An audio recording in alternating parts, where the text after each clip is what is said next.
Welcome to teaching world academy. और इससे पहले वाली वीडियो में फिर से रिपीट कर रही हूँ। इससे पहले वाली वीडियो में वेदांत फिलॉसफी के जो प्रश्न थे टोटल 10 कंप्लीट कर लिए थे और आज उसी के आगे के प्रश्न करने वाले हैं। ठीक है, चलिए शुरू करते हैं। ब्रह्म विद्या से संबंधित वेदांत वाक्यों का वर्णन किसमें है? ब्रह्म विद्या से संबंधित वेदांत वाक्यों का वर्णन है डैश। पहला है ऑप्शन है समन्वय। एक सेकंड, हाँ चलो इसको थोड़ा सा बड़ा कर लिया है। अब देखते हैं। ब्रह्म विद्या से संबंधित वेदांत वाक्यों का वर्णन है समन्वयाध्याय में, साधनाध्याय में, अविरोधाध्याय में या फलाध्याय में? बताइए।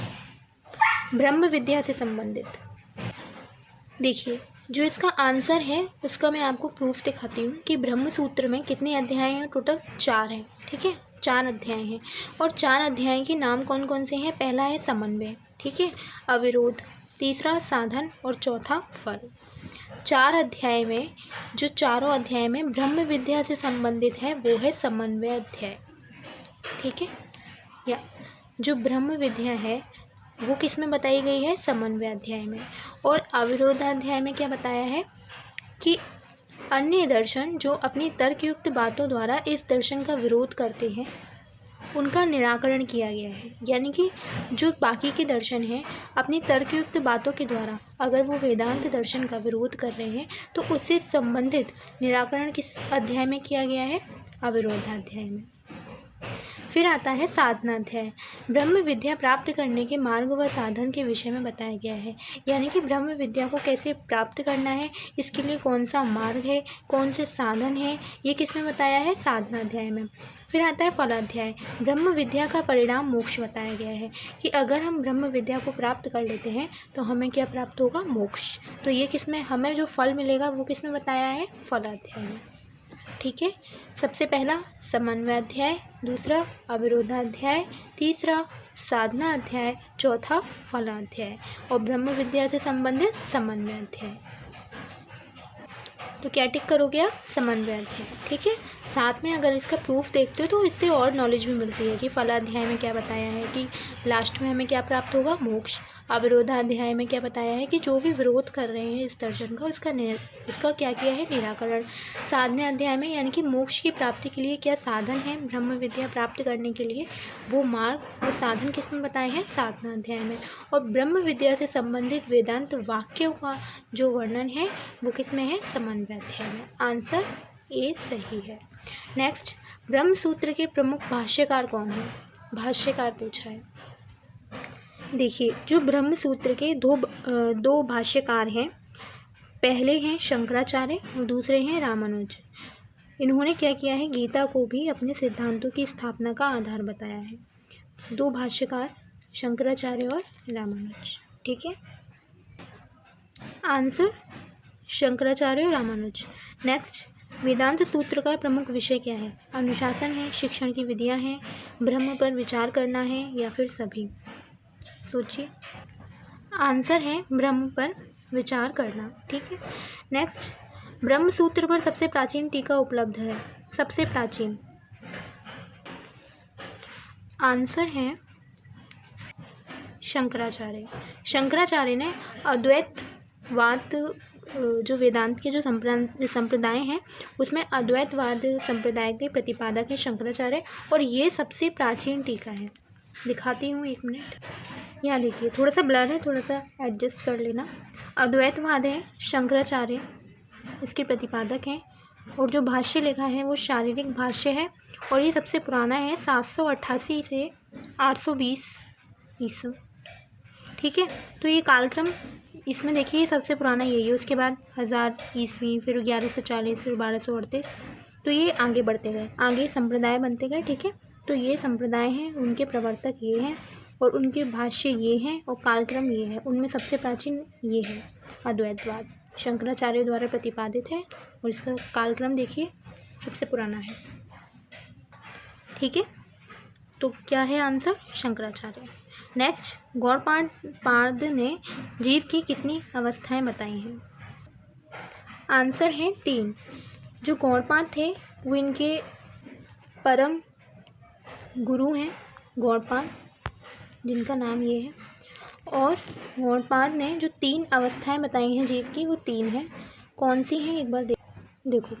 गौड़पाद ने जीव की 3 अवस्थाएं बताई हैं। पहली है जागृत, फिर स्वप्न और फिर सुषुप्ति। जीवन इन 3 अवस्थाओं में घूमता रहता है। पहली होती है जागृत अवस्था, जिसे हम अन्नमय कोश कहते हैं। जागृत अवस्था वाला जीव वृक्ष कहलाता है। फिर आती है स्वप्नावस्था, जिसे सूक्ष्म शरीर कहते हैं। इसमें 17 अवयव हैं। यह विज्ञान में, मनो में, प्राण में कोश से मिलकर बनता है। और लास्ट आती है विज्ञान में कोश, इसी में आता है। ठीक है, विज्ञान में कोश, मनो में कोश और प्राण में कोश, फिर इसको डिफाइन किया है। फिर लास्ट आती है सुषुप्ति अवस्था, जिसका कारण शरीर होता है। जो लास्ट होती है, जिसमें आनंद होता है। आनंद में कोश को ही जीव को जब मोक्ष की प्राप्ति हो जाती है, उसको हम कहते हैं सुषुप्ति अवस्था। 3 बता दी। 3 आपको नाम बेसिकली याद रखने हैं। ठीक है, आंसर हो गया 3। जागृत अवस्था वाला जीव क्या कहलाता है? तो अभी बताया वृक्ष कहलाता है। ठीक है, जो जागृत अवस्था वाला जो जीव होता है वृक्ष कहलाता है। सबसे ऊपरी कितने कोश होते हैं? 5 होते हैं ना। सबसे पहला अन्न में कोश होता है, फिर विज्ञान में कोश, फिर मनो में, फिर प्राण में, फिर लास्ट में क्या बन जाता है? 1 2 3, और फिर लास्ट में आते आते आनंद में कोश बन जाता है, जो लास्ट की अवस्था होती है।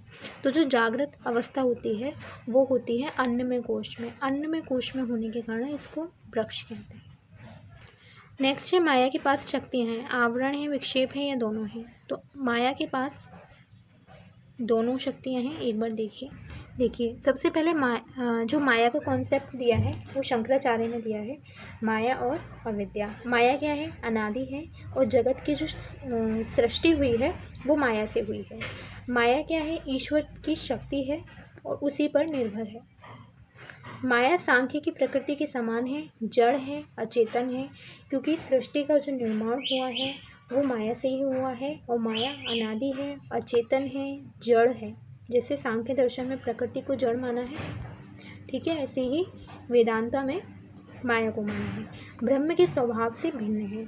माया भाव रूप है, परंतु यह यथार्थ नहीं है, सच नहीं है। ठीक है, ज्ञान होने पर माया दूर हो जाती है। जैसे ही हमें आत्मा का ज्ञान हो जाता है, वैसे ही हमारे सामने से जो माया का जो पर्दा है वो दूर हो जाता है। जैसे रस्सी का ज्ञान होने पर सर्प नहीं रहता। जैसे अगर दूर से आप रस्सी पड़ी हुई है, आप इसको सर्प समझ रहे हैं, और जैसे ही इसके पास जाते हैं, पास जाने पर पता चलता है कि भाई ये तो रस्सी है, कोई सांप नहीं है। ठीक है, तो इसी तरीके से जब हमें ज्ञान हो जाता है तो माया दूर हो जाती है। और परमार्थिक स्तर पर एकमात्र ब्रह्म ही सत्य है। ब्रह्म ही क्या बताया है? सत्य है। ठीक है, माया व्यवहारिक जगत में उसी ब्रह्म का विवर्त है। माया अनिर्वचनीय, जिसकी वचनों में बताया नहीं जा सकता, वह सत्य है, क्योंकि ईश्वर के समान माया भी क्या है? अनादि है। और जगत की सृष्टि माया के द्वारा ही हुई है। वह असत है, सत्य भी है, असत भी है। सत्य क्यों है? क्योंकि ईश्वर के समान है। असत क्यों है? क्योंकि ईश्वर से भिन्न भी है, उसकी कोई सत्ता नहीं है। ठीक है, ये सच नहीं है, मिथ्या है। जिस प्रकार जादूगर अपने जादू से, एक बार दिख नहीं रहा होगा, मैं पढ़ देती हूँ। ठीक है, जिस प्रकार जादूगर अपने जादू से स्वयं प्रभावित नहीं होता, उसी प्रकार ब्रह्म पर माया का प्रभाव नहीं पड़ता है। ब्रह्म अलग है, माया अलग है, माया और ब्रह्म पर माया का कोई प्रभाव नहीं पड़ता। देखिए, माया की 2 शक्तियाँ हैं। कौन कौन सी हैं? पहली है आवरण शक्ति। माया अपनी आवरण शक्ति के द्वारा सत्य पर ऐसा आवरण डाल देती है कि वह पूर्ण छिप जाता है, जैसे एक बादल का टुकड़ा सूरज को ढक लेता है। फिर आती है विक्षेप शक्ति की माया की दूसरी शक्ति का नाम है विक्षेप, यानी कि विक्षेप शक्ति के द्वारा ही एक की जगह दूसरी वस्तु दिखने लगती है। वही रस्सी और सांप का एग्जाम्पल वो इसमें आएगा विक्षेप में, कि आपको जो चीज़ रियल है उसके बजाय आप कुछ और देख रहे हो, एक वस्तु की जगह दूसरी दिख रही है। आवरण क्या है? कि हमारे जो माया है, जो सत्य है ब्रह्म, उस पर एक ऐसा आवरण डाल देती है जिससे कि हमें जो सत्य है वो दिखाई नहीं देता है। लेकिन जैसे ही हमें ज्ञान हो जाता है, वैसे ही माया दूर हो जाती है। माया के पास कौन सी शक्तियाँ हैं? आवरण और विक्षेप। वेदांत के अनुसार प्रमाण कितने हैं? 3। पहला है प्रत्यक्ष, फिर है पहला है प्रत्यक्ष, अनुमान और श्रुति।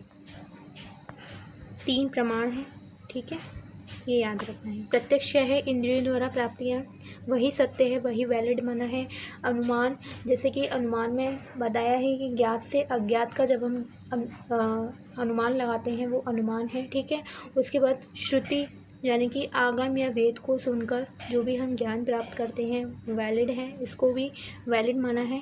तो ये क्या है? प्रमाण। 3 प्रमाण मैंने आपको बता दिए। आज के लिए बस इतना ही। वीडियो ज़्यादा लंबी हो जाती है, अपलोड नहीं होती है, इसलिए मुझे छोटी छोटी वीडियो बनानी पड़ती है। अगर आपको कोई भी डाउट होता है, PDF चाहिए है, कुछ भी आपको प्रॉब्लम है, आप मुझे टेलीग्राम चैनल पर मैसेज कर सकते हैं, ठीक है, मैं आपकी हेल्प कर दूँगी, ठीक है। और इस वीडियो को लाइक करें, शेयर करें और सब्सक्राइब करें।